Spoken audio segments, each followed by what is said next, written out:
Good afternoon, everyone. Hi, guys. Good afternoon, everyone. I don't know if you've been on the streets, but I've just come from the Atlantic seaboard, and it's full of green and gold.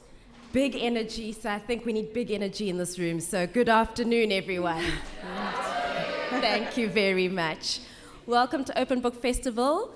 Saturday, I don't know what date it is, but September, 7th of September.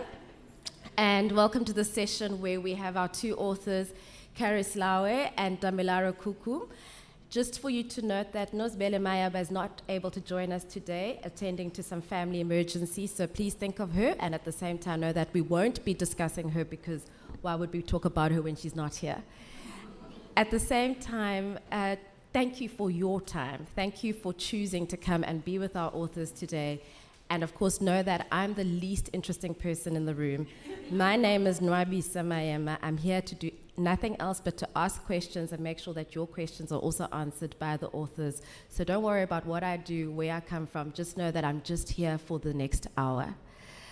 Today's conversation will take place in the form of me asking some questions. I'll ask the authors to introduce themselves, maybe ask them to give us a few passages from their books, and then, of course, we'll open the floor up for you to ask questions. We're here to be in conversation. Of course, today's theme is about journeys to self, in particular women's journeys to self. And so I'm hoping that throughout this conversation, we'll keep asking ourselves in terms of where do I sit in my journey towards self, knowing that a journey towards self is not necessarily a destination. I'm not sure if we ever arrive somewhere, but what does that journey look like and where am I in that journey? At the same time, I really invite you to listen to the authors as much as you can. I think as cool and as calm and as collected as they look, they're equally nervous as they're here to present their creations to us and to kind of leave a piece of themselves with us in this room. So receive it gently and kindly. Thank you so much. So without much further ado, Kharys, I'm going to start with you. What do we need to know about you today? That's an interesting question. Are you asking about what I do? So I'm an associate lecturer at UWC. I write on the side. I'm an editor. And I also teach online ESL classes. But I suppose the focus is the book, which was published on Tuesday. I mean, it was like, that was... So this is all very overwhelming because we had our launch with Karina and Caitlin. Caitlin's my co-author. On Tuesday evening, so yeah. Okay. That's what we need to know about you today. Thank you for sharing. Damilare, and I know going forward you've given me permission to call you Dami. Dami, what do we need to know about you today? Okay. So I think the only thing you need to know about me right now is my hormones are getting the best of me. I don't know what's going on. I wake up, I look at something, I don't even need to eat food. I just look at it and somehow it comes into my body. So I don't know, I feel like women in this room, when we finish, you need to give me tips on how to manage my hormones. So that's all you need to know about me. And maybe also the fact that, I mean, I am a best-selling author. So well, that's it. Thank you. And also, if anybody does want to have that hormone meeting, we can meet outside after this session because I'm in. And so before we get into the bigger questions, I'm going to invite each of you to actually, one, give us the title of your book, tell us why you think you wrote it, and then give us the passage that you think encapsulates best this idea of journey to self. Dami, can I start with you, seeing that you're the best-selling author? Okay. So the title of my book is Only Big Bum Bum Matters Tomorrow. In other languages, could be butts, bum, just your backside. Only big backside matters tomorrow. And the reason why I wrote this book, I wrote it as a love letter to a loved one who had been body shamed online for many years. And then she took a drastic decision to do something to her body that would have affected her life you know, and I learned about it when I came home. I wasn't at home when it happened. So when I got home, a friend of ours, she informed me and said that had happened to her, and that kind of broke my spirit. So and the thing is, anytime she posts online, maybe she's dancing or she's singing, somebody in the comment section will put in there that, why are you so skinny? Where is your butt? Why don't you have breasts? This is not the kind of dress you should wear. Interestingly, some of her bullies are now very successful people in Nigeria. And even though they are successful and they have given another image of who they are, I can never forget that they did that to someone that I loved. So that made me write Only Big Bum Bum Matters Tomorrow. And also because now in Nigeria, everything is about bum bum. In the morning, afternoon, night, all girls think about is how to make their butts big. I know that's not your problem here in South Africa, so all right, so let's get into it. So I'm going to be reading from a chapter called Juma is Plenty. I know they call people like me Orobo. Excess everything, everywhere. You're not fat, Juma, you are enough. Hassana used to say to me whenever I bought a blouse and struggled to get it on. I didn't really care about my size. I loved myself. However, do not call me fat to my face or you will face my wrath. Auntie Jumai, you can't be buying what Auntie Asana is buying now. Risi, who ran a thrift store, said one day when I tried on a similar top to Asana. I dropped the top that she sold me, and of course I paid her back for daring to call me fat by selling her expired provisions at a discount price. She nearly died, and that's okay. My mother beat me when she found out what I had done. You're such an evil child, Jumai, she screamed, whipping me with koboko. Mama was a short woman, and I could have beaten her back if I wanted to. However, I just stayed. And the news got out. So I spent at least 2 weeks on my knees begging every member of her Market Women's Association, convincing them that I was not trying to kill Risi. I took the beating, and I saw Hassana run to stop her, but I was already fainting from the pain. It was worth it. I taught Risi a lesson. After that incident, I tried to lay low, and that turned out to be an exercise in futility, as randy men wouldn't let me be. I didn't want anyone touching me. When one of Mama's customers spanked my backside one evening, I was in a quandary. Should I break his fingers or slap him until sense returns to him? He took my silence as consent, so he tried it again. I broke at least 3 of his fingers.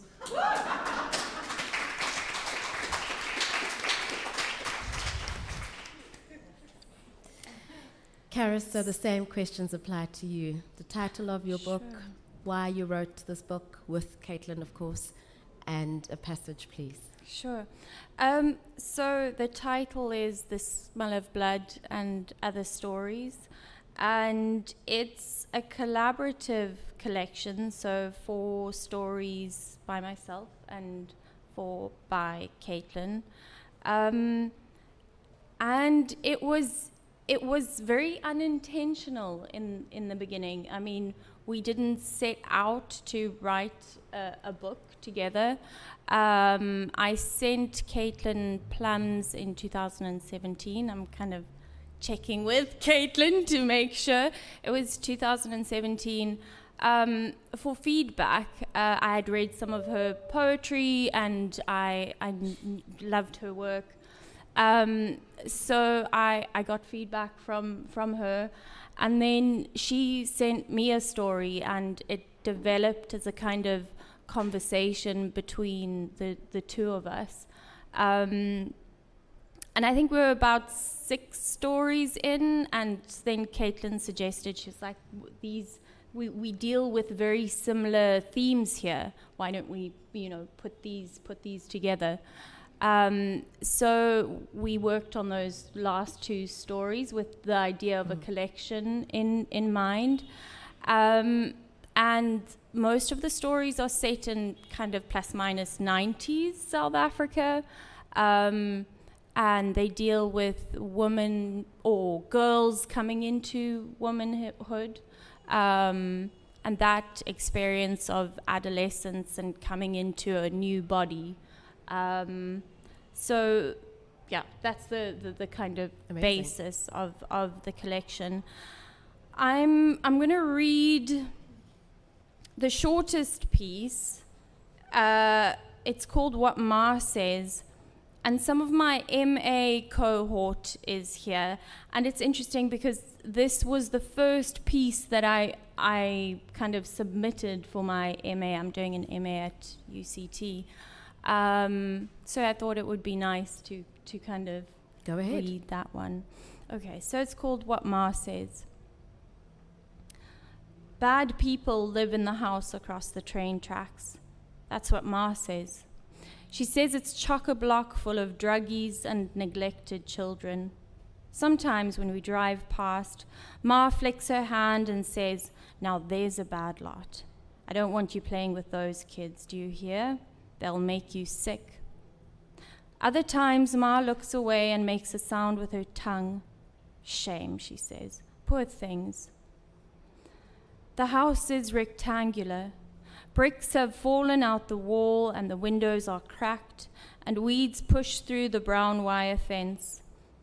In the yard there's loads of fun stuff to play with. Broken plastic toys, stripped tires, an oily lawnmower. Once I saw a lady hanging up washing. She was very fat and slow. "Like a slug," said Ma. 4 rows of pegs were clipped to the front of her t-shirt. She lifted a big yellow jersey over the line and held it there and unclipped a peg and fastened the jersey in place. The clothes were bright and colorful. Ma says they're cheap. Ma likes to wear sad colors: black, gray, lonely blue.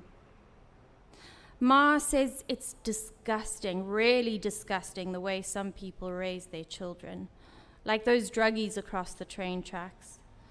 She says people like that shouldn't be allowed to have kids. One time we drove past their house and there were lots of children outside. They were chasing one another around with their mouths hanging open, and their hair was full of knots and their faces were dirty. They were laughing. Ma made her eyes small. "Would you believe one of them spat at the lady from the library?" she said. "Actually spat." She shook her head. Ma's hair is very blonde and straight, and when she shakes it, it goes wish-wash across her back. When the car windows are down and she's going really fast, her hair streams behind her like sunlight. It's that golden and shiny. But we hardly ever drive with the windows open. Ma says there's too much pollution out there, too much gunk and smelliness.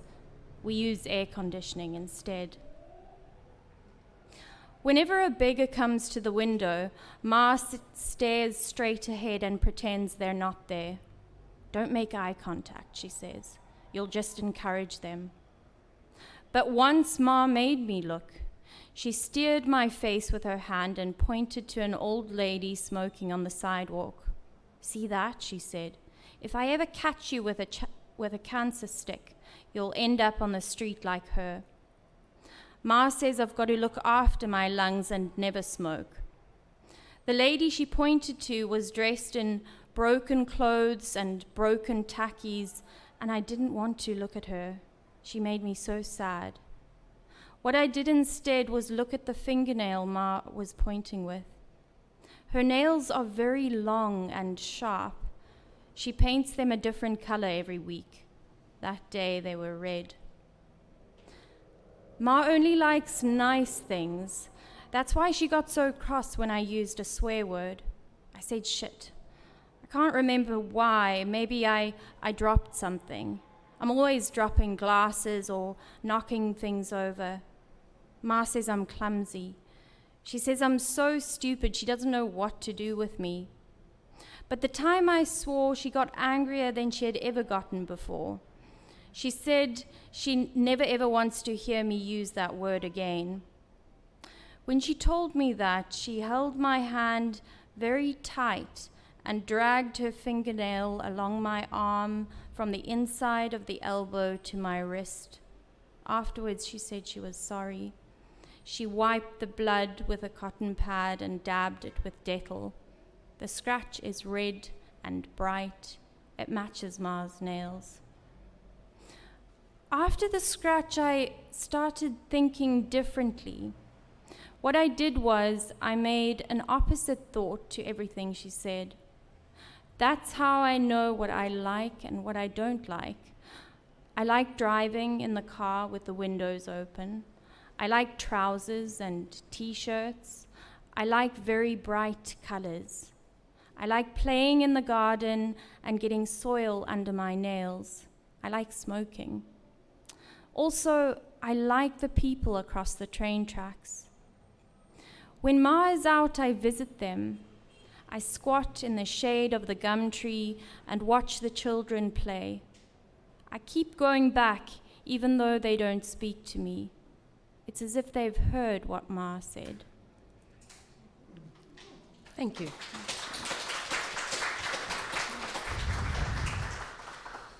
So I think what's interesting is that both of you have in your pieces, and I include you, Caitlin, and I'm just shorthand, not going to keep saying and Caitlin, but you know what I mean. Both of you have taken us through this journey towards self in your books in very different ways. And some of it also becomes, I think, a little bit of a reflection of sense of place, a sense of culture. So, for me, Kharys, I'm from the Eastern Cape, and so much of these stories take place in the Eastern Cape, and so there's something that makes sense to me, and from perhaps a place of whiteness, for example. I've never been to Nigeria, and yet what I understand of Nigerian culture, there's an exuberance that comes through in the book, and how each of the characters journey towards self in a very big way. So what I want to know is, was there a deliberate sense of, oh, this is a book or this is a piece or a collection of stories that is about a journey towards self? And if so, what journey were you on as you were putting this piece together? I'll start with you, Dami. I think whenever I write, what it is writing heals me just a little bit more. And hopefully, I hope that it heals the people who pick up my books as well. With this book, it was important to start to trace where the generational trauma started from with the women's bodies in Nigeria, especially. So with our mothers, what they had was, if they didn't have tribal marks on their faces, they weren't beautiful. So if you wanted to be termed beautiful, you had to have tribal marks and some tattoos on your bodies. So when you didn't have that, you weren't appealing to men. So women would go out of their ways to get the tribal marks and the tattoos so that they could be appealing. Because at that point, if you didn't get married at a certain age, you had failed. Then it moved to my mother's side, where if you were not fair, so if you weren't bleaching your skin to be fair, you were not beautiful. So it went from having tribal marks and tattoos to now being very fair, and your hair could not be kinky. It had to be burnt with a hot comb so that it could sleep. Do you understand? And then now it moved to, you can't even be skinny. You have to be curvy. So if you were born with a figure that is not curvy, likelihood that you will find a husband is very low on time. And it's not your fault that you're born with the body that you're born with. So what these women have done with time is, okay, there's a culture in Nigeria where they put you in a fattening room. They get you fat so that you are well and prime and ready for your husband when he chooses you. So you see that generational trauma of how our bodies have been imprinted into us and how we look and our complexion. And now down to the generation that I'm in and the Gen Z, it's like, if you don't have a fake butt, if you're not shaped like a cockroach, or if you're not shaped like, and I really do mean it, because I don't know what those doctors are not doing things, they're welding the bodies together. If you're not shaped a certain way, then you're not going to attract the men that will pay for you to live a certain lifestyle. Mm-hmm. And of course, why don't you want that kind of lifestyle? Because on social media, you're seeing girls flaunting Chanel, Balenciaga, Dior. They're traveling different parts of the world. And guess what thing they have all in common? They are all shaped that way. Mm-hmm. So that trauma has passed. And now in a girl's mind, it doesn't matter the education that she has. It doesn't matter that she finished with a 4.5. It doesn't matter that she's outstanding. What she cares about is, does she look like what society wants her to look like at this moment? Otherwise, she has failed herself and she has failed her family. Because in Nigeria, when you are a woman, you not only carry yourself, you carry your family. That's right. So it's such a profound thing. And that's why writing this book, I needed to heal myself. I needed to say to myself, this pain that this person I loved went through, it's not her fault. It's not my fault that I wasn't there to maybe stop what she was going to do. And it's also not anyone's fault that society is the way they are. And telling the girls that genuinely it's time to end the generational trauma. It ends with us. I know that reference might not be the best one. Got you. But literally, that generational trauma, it has to end with us. I am done with somebody telling me how I look. I'm done telling me that I won't find a husband. If there is no man that will marry me, I will marry myself. Thank you.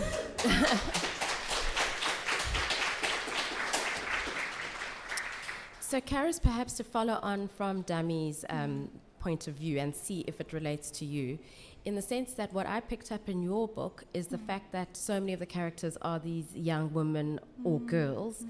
And so what journey were they on, and what journey were you on in kind of bringing up stories of people or a time that you no longer exist in, both in terms of the moment, but also in terms of that stage of life?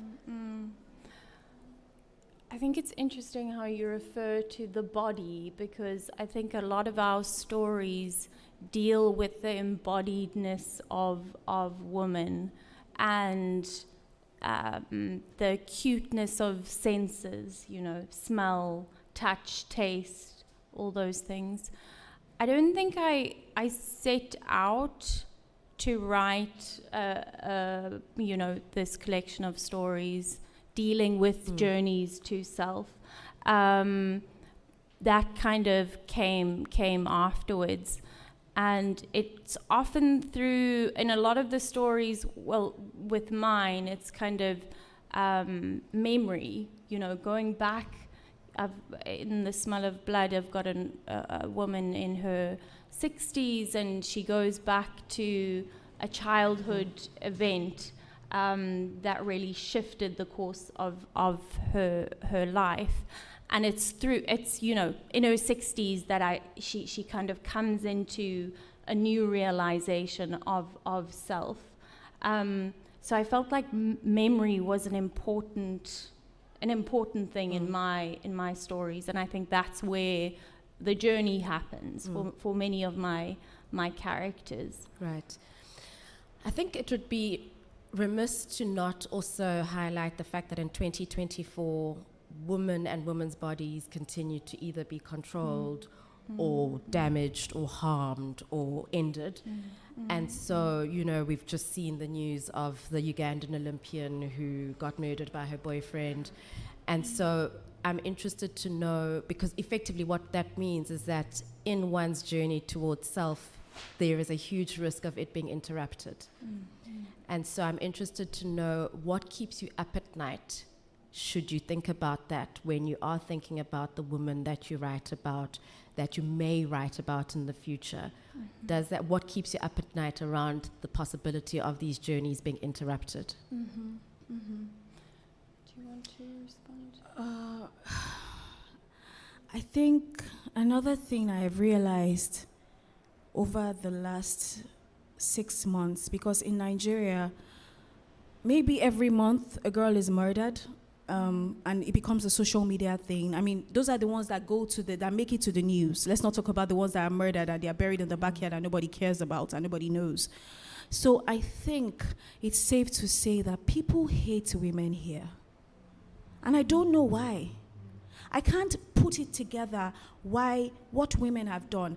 I am not safe in my street. I'm not safe at home. So every time I have to think about, you see, when people say on social media, they have different names for me, which is fine. I get dragged. It's okay, drag me. And this thing is, they always come at me like I have a personal vendetta against anybody who doesn't help women to be better. And it's not that. I will stop talking about women-related issues when a woman can walk on the streets 20 minutes, 30 minutes in the middle of the night or 10 o'clock and not look over her shoulder. So that thing in my head, it's like, it blowing my mind, because I'm like, okay, so now when I get back to Nigeria, where is safe for me to walk? When I was coming down here, I was speaking with my publicist, Shakti. She's seated in the audience. Shout out to Shakti. Shakti, I said, I'm going to walk here by myself. And Shakti said, it's during the day. There is no reason for anybody to panic. But immediately she says, Damilare, do you want to do that? Or do you want to work with Zibo? Because it's easier. And then I did. It's almost like I didn't tell her, because when I was going out this morning, I was going to buy something. I was on my own with my bag, and a man touched my upper, close to my boob. And I stopped and I looked at him and I said, and I wanted to be like, why is this okay? So to be a woman, oh my God, as far as I'm concerned, people hate women here. And I stand by that, because I don't know what women have done. I don't know what we've done to deserve this level of hatred, this level of anger, this level of killing. It's just exhausting, and that keeps me up at night. I don't know. I think that word safety is really powerful, and it's an idea I explore in A Good Safe Thing. And I was interested in exploring safe relationships between women. I wanted to create these worlds where it was mostly women and their interactions between one another, and not always positive, but I wanted to create these worlds centered around women and women's experiences and how they come to the aid of one another, and that's something I explore in that story specifically. And of course it means that in exploring that and kind of having this moment of being kept up at night around journeys towards self that can be interrupted, and maybe journeys towards self that are not in a sense of safety, where do you find your safety as you explore, your characters who are mainly women, and women expressing themselves in positive and negative ways? But what's your psychological safety? What's your safe place? Kharys, I'm going to start with you because you looked away. I'm kind of looking.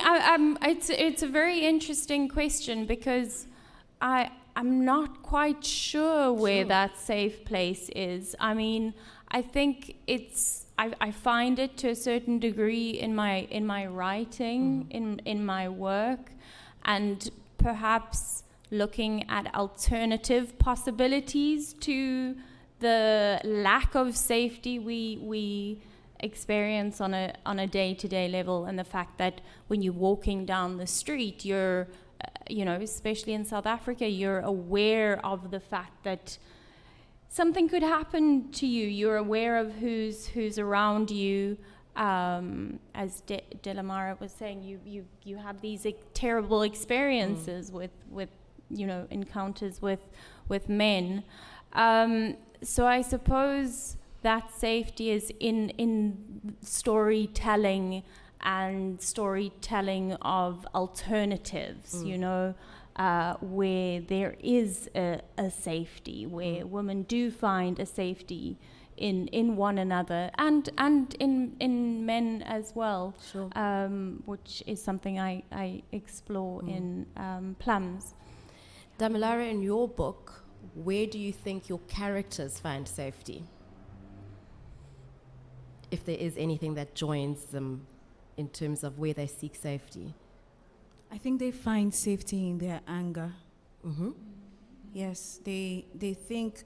You see, the thing is, when they there's something that about anger, it gets you where you're always like on the ready, like you're defensive and ready to go. So they are always ready to go because they're angry. And when you're angry, you are at your most extreme and you're ready to fight anybody that comes for you. So they fight and they find safety in their anger, and that's what destroys, that's why Ladun will be gone for 5 years and she doesn't care because she's staying angry with her mom, and in that anger, she now misses her father's burial, her father's death, So it's almost like they find safety in being angry because there's no physical safety is not possible for most Nigerian women. I just want you to know, because we don't know who's going to be alive the next day. Absolutely. So, what intrigues me in both of your answers is that you both answered in a way that's actually almost uncomfortable in terms of, Kharys, you saying that you actually don't know.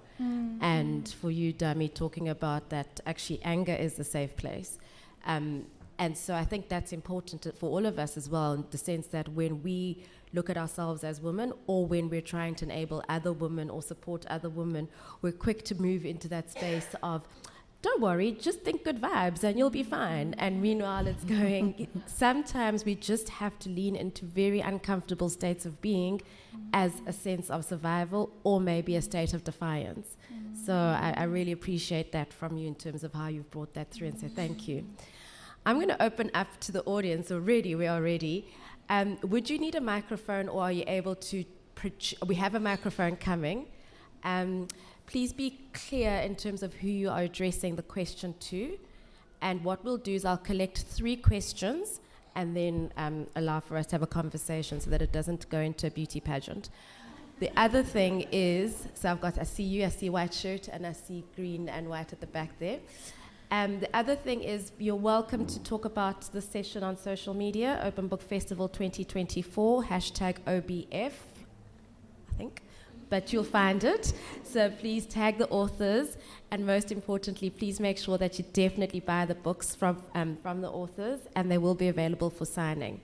So we'll start with the first question over there. Thank you. It's an open question to either one of you.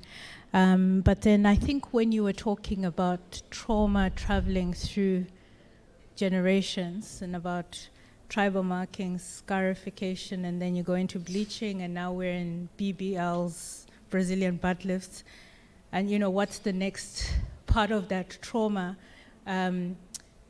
My question is around, firstly, how then can those generations speak to each other? Because they're equally traumatized, and we're just perpetuating this focus of the male gaze by doing different things generationally. Do you see a space for a narrative that would bring in, a woman who's had a botched BBL, with a woman who's had botched bleaching, with someone who's, struggling with their tribal markings or something like that? And then as you talked about that, and can I ask you to limit to one question? I'm going to be a bit strict. If we have another round and people don't have questions, I'll come back to your second question. So it's actually linked, because... Can I just leave it there, please? I'm so sorry. I'm just trying to make sure that everybody... Thank you so much. Thanks for understanding.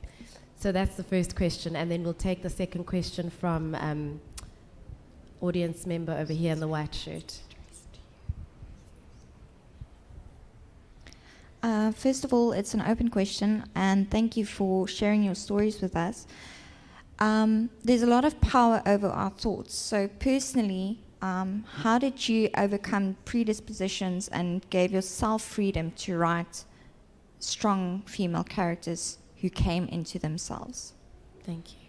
And then we've got the third question right at the back there.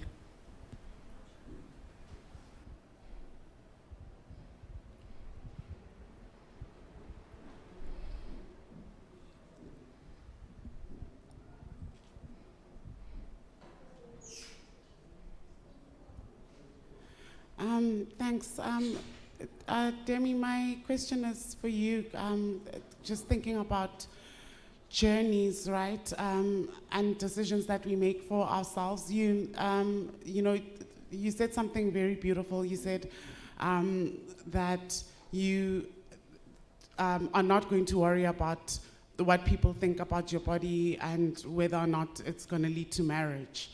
But I'm also thinking about like how, okay, I've also made these kinds of decisions, but they're also like, they're privileged decisions, right? So I was just thinking about that when a woman makes a decision that she's going to have a BBL because it's actually going to attract the right kind of rich man to her. So, like, what do you say then to a woman who's not in a privileged enough position to say they don't care about the male gaze? You know what I mean? Like, because they need the approval of the male gaze just to survive to the next day, like, because they need to eat. Okay. Kharys, can I invite you to start, with answering some of those questions? And you're welcome to answer them as one sort of thought, unless you want to break them down. I've kind of lost track of them. Okay. All right. So I overwhelmed you with parking them. Choose whichever one you want. The lady, can the lady in white repeat her question? Sorry, just to... Can't remember the exact phrasing, but with power over our thoughts as women, how did you let go of your predispositions to be able to write about characters and strong characters? Predispositions towards? As in, basically, remember, we all grow up with our own trauma, etc. So you believe one thing, like Mars said, you're supposed to believe this one thing. So how did you let go of certain ideas that you were brought up with, or certain ideas of what is expected of us to be, so that you can give yourself the freedom to speak up, basically? I think very, very much through conversation, really, and through sharing my work with others, and that feedback and exchange, and reading widely, I suppose, and reading those other perspectives, and through that you are looking at new ideas, new ways of thinking. Okay. Dami, actually, I think the first and the third question align quite nicely. So the first question was talking to what conversations can we have to allow for what right now looks like or presents as intergenerational trauma. How could that perhaps become intergenerational conversation that could be healing? Am I summarizing that correctly? And then the third question was, it looks like that sometimes to be able to make the choice to say, no, I don't care about the male gaze or what those inputs are, that might in itself be a position of privilege. So what do we do when somebody does not necessarily have that choice to say no? Is that also accurate? So I'm going to start from the third question, and then I'm just going to go down to second and first. Did you want me to answer the second? Yeah. Oh, sorry. The third question, I'm not going to sit here and tell you that, this is the way that you would find a solution, because you are right. Not everybody has the privilege of choice. Not everybody has the privilege to say, I can't afford to appease the male gaze so that I can eat. And that's the reality of at least 50% of the women in Nigeria, because a lot of people are living below what is needed. Some people feed with 1,000 naira a day. I want you to do that in terms of dollars and rands. That's really small. All I can say to the girl and to the boy and everyone who's doing that right now, who has to do that, is, I'm really sorry, because that's your reality for now. But what you can do as a way to move forward is to say to yourself, if I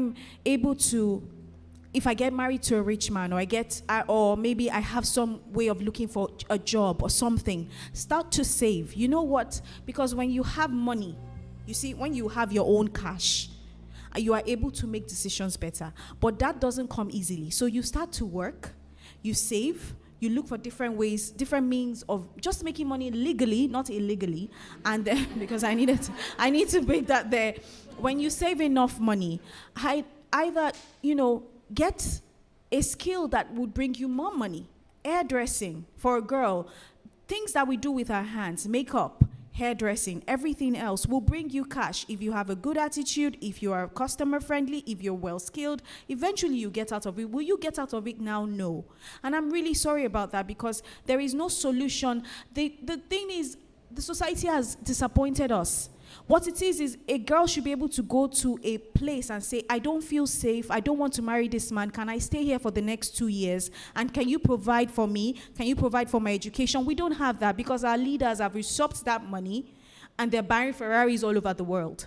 So you have to look out for yourself. You have to say to yourself, this is my reality now, but it's not going to be my reality forever. And that's where power of positive affirmation comes. So you have to put a picture up. I don't come from a place of, my parents are well-to-do, they're okay, but my parents' money is their money. I had to, you have to work for yourself. And there are times when I have been down, but when I say to myself, this is where I am now, but this is not where I will always be. And I have pictures of the things I want to do with my life, which is something I did in this book. There's a character there that has that. So just know that this too will pass. But for the meantime, look out for yourself. Try to stay alive, because that's also key. Only a person who is alive can live a dream. So you have to look out for yourself and just know that it will pass. And I'm a Christian, so that for me personally, I also rely heavily on God. That's not to say anybody else has to do that in this room. But your reality is your reality. We're not going to stay here and say there's a place you can go to, because our leaders in Africa, they have failed us. I'm going to go to the second question. Now, with the whole... I'm sorry, can you remind me, you said something about what do you do to create the strong characters? Honestly, when you get to a certain age and you've already failed society so much, you don't really care. That's just me personally. I'm like, I haven't done what you wanted me to do at the right time. I haven't gotten married at the right time. So I might as well just write what I want to write when I want to write it. I'm going to do what I want. My mother will say to me that it's a good thing she gave birth to me, because she feels like if I had stayed in her body, I might have killed her. And I always say, oh, come on, mommy, that's not possible. I might have eaten a bit of your organs, but you'll still be alive. But okay, so on a serious note, I do think that when you stop waiting for people to give you permission, write the stories, tell the truth. Somebody is going to buy it. They told me that someone said in a book club conversation when Nearly All the Men in Lagos Ahmad came out, that perhaps I should have titled it something else. Yes, the person said it at, I don't know if anyone knows about Clubhouse. Clubhouse was very popular when it came out. The person said, you should have titled it, it could have sold. At the point where he was telling me I could have titled it, I could have sold it. I sold 2,500 copies. So I said, oh, okay, thank you. I will keep that in mind. People know how to tell you how to live. Don't let them. Somebody is going to like what you write. Somebody is going to like how you've written them. And guess what? There are women, girls who have read this story, who have sent me emails saying that they now see that they don't need to do these things to their bodies. So if I read stories like this growing up, perhaps I would have healed faster. If there were stories like this growing up, maybe bullies that bullied my friend would not have done what they did to her. Because some girls, they'll see this book, they're so uncomfortable, and immediately I see you're uncomfortable with it, I already know you're probably a mean girl, because why is this making you uncomfortable? And then of course, the generational situation, right? So there's a part in the book, I'm going to say this, where the character asks all the women, she says, I won't fix my bum if you can answer these questions for me. Auntie Jumai, who do you always go to see in town and you go and make your hair? Mommy, big mommy, why did you bleach your skin? Ladun, why did you leave the house for 5 years? And mom, what is it that you're always hiding? None of them could give her an answer. Do you know what they said to her? Go ahead and do the surgery. Because rather than have uncomfortable conversations I don't know what it is with our mothers and our families. We need to start having uncomfortable conversations, please, so that the girls don't carry the same trauma. Because the thing about generational thing is it's a cycle. No matter how much you run away from your mom, you will always have her traits.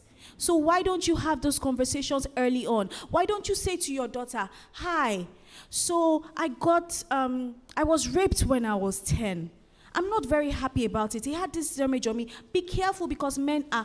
That already tells her that she has to be really careful that things will happen to her. And can everybody stop telling their children that they excelled in school? I'm so over it. Every parent was a scholar. Every parent, oh, please.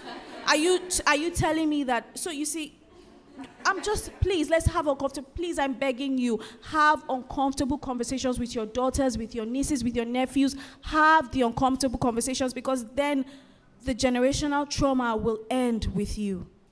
Thank you.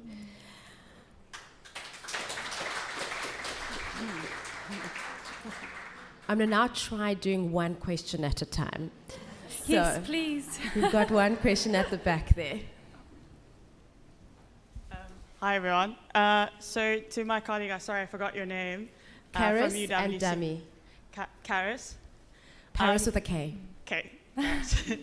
So outside of like sort of the typical sort of voyeuristic gazing at sort of Black life and sort of Black women's bodies, what do you think is the role of like the white female author in South Africa, and what are the signposts to that person journeying to self? And in that, enabling other women who are like her or who are not like her to also journey to self, like outside of sort of the comparator dimension of like gazing at Black life.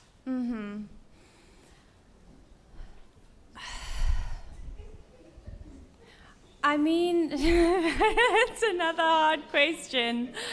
So the role of the white writer in South Africa and interactions with other races and across races, is that what you're asking?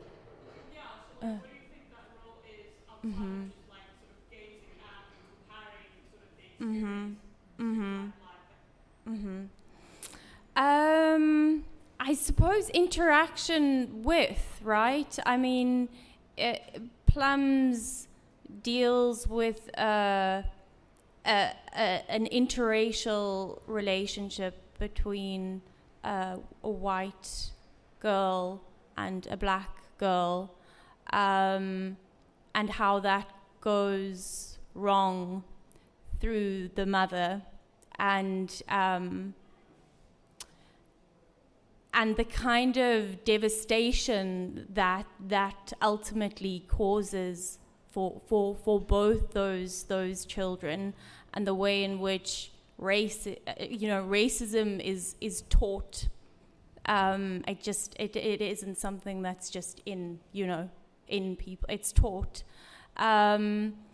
So, I mean, I think these are all, we're in South Africa. We come from a very horrendous, difficult past, and I think the only way is to just work through these conversations and depict as authentically as possible these interactions, and very often they're uncomfortable interactions, but we need to look at them. We can't ignore them. They're there. They're present. I hope that kind of. Your answer is your answer. Thank you. Any other questions from the floor? Yes. Can you all hear the question at the back? Oh, project. So I love both your covers, and it's obviously very serious subject matter, yet from you I'm getting humor and investments, and from the little I read here there's whimsy and sweetness. How do you bring that balance to serious topics with humor and boldness and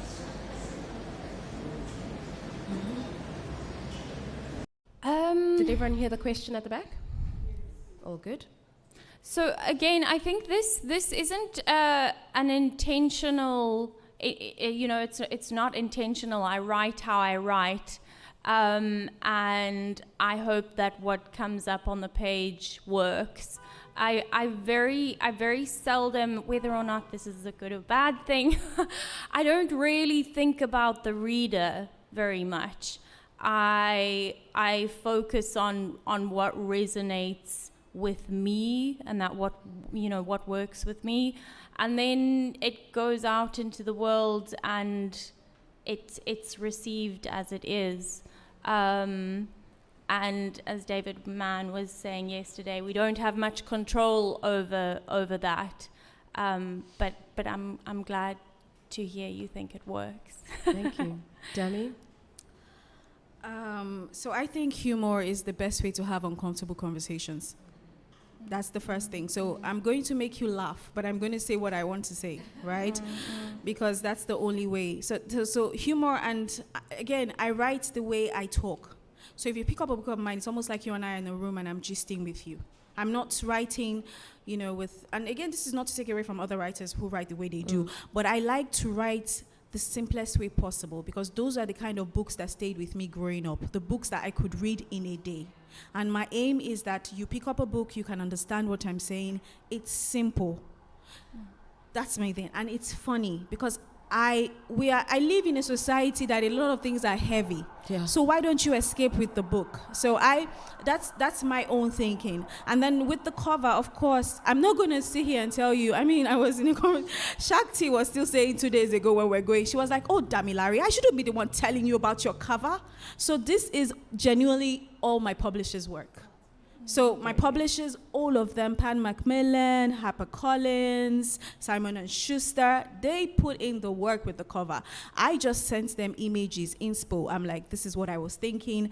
And then they had this brilliant artist come up with this. And I love the cover as well. So thank you, but it's not mine. It's the team. They do all the work. So shout out to them.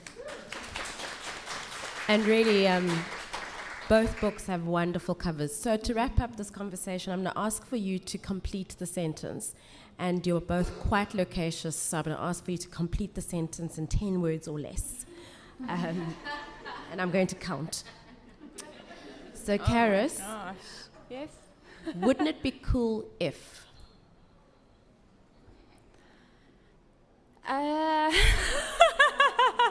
I feel like a lot of these questions are kind of leaving me speechless.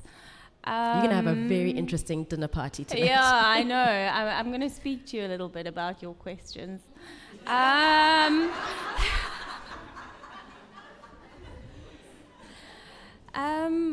about you go first?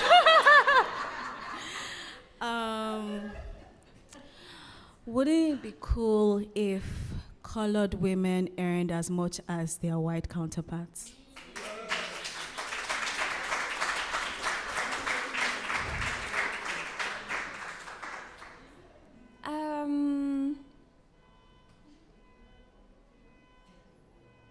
I don't know. And that's absolutely fine. I'm gonna leave that one. Yeah. Because I'm not sure. I think that guarantees you a spot in next year's Open Book Festival to come answer the question. Very clever. Thank you so much to the both of you for this conversation. It has been a journey just in this hour. I hope you have enjoyed it, and I hope you as the audience have enjoyed this conversation. Thank you once again for your time. The authors will be available a little bit outside. Bear in mind, this has been a rather big conversation, so be mindful of what conversations you're going to have the authors once they get off the stage. They are also human, and they've come here and given so much of themselves. So thank you so much, everyone. Have a wonderful afternoon and enjoy the rest of the Open Book Festival.